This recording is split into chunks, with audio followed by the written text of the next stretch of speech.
He disappeared in the dead of winter. The brooks were frozen, the airports almost deserted. Snow disfigured the public statues, the mercury sank in the mouth of the dying day. What instruments we have agree that the day of his death was a dark, cold day. But far from his illness, the wolves ran on through the evergreen forest. The peasant river was untempted by the fashionable quays. From morning tongues, the death of the poet was kept from his poems. But for him, it was his last afternoon as himself, an afternoon of nurses and rumors. The provinces of his body revolted. The squares of his mind were emptied.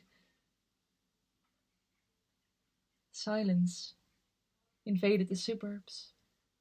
The current of his feeling failed. He became his admirers.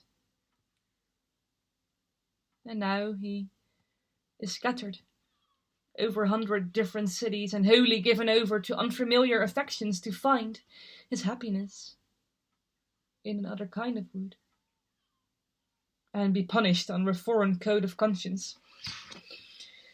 The words of a dead man are modified in the guts of the living.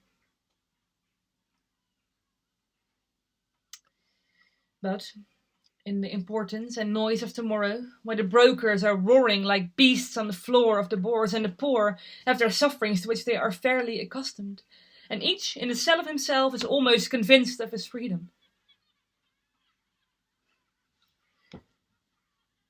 A few thousand will think of this day as one thinks of a day when one does something slightly unusual. What instruments we have agree that the day of his death was a dark, cold day. You were silly, like us. Your gift survived it all, the perish of rich women, physical decay. Yourself. Mad Ireland hurt you into poetry. Now Ireland has her madness and her weather still, for poetry makes nothing happen, it survives. In the valley of its making, where executives would never want to temper. Flows on south from ranches of isolation into the buzzy Greece, rural towns that we believe and die in.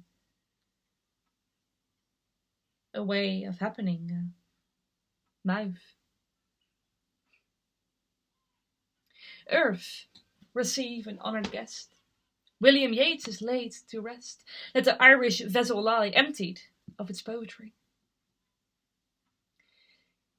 In the nightmare of the dark, all the dogs of Europe bark and the living nations wait, each sequestered in its hate.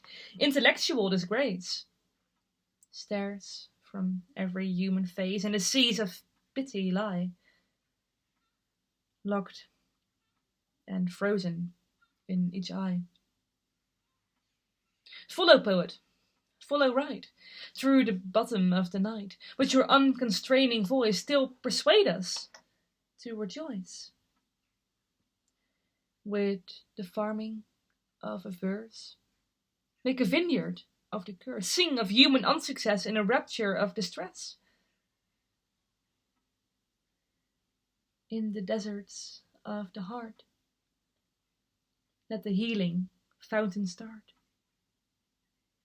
In the prison of his days, teach a free man how to praise.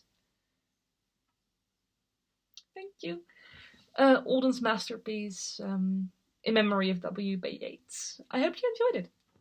And have a good night, of course.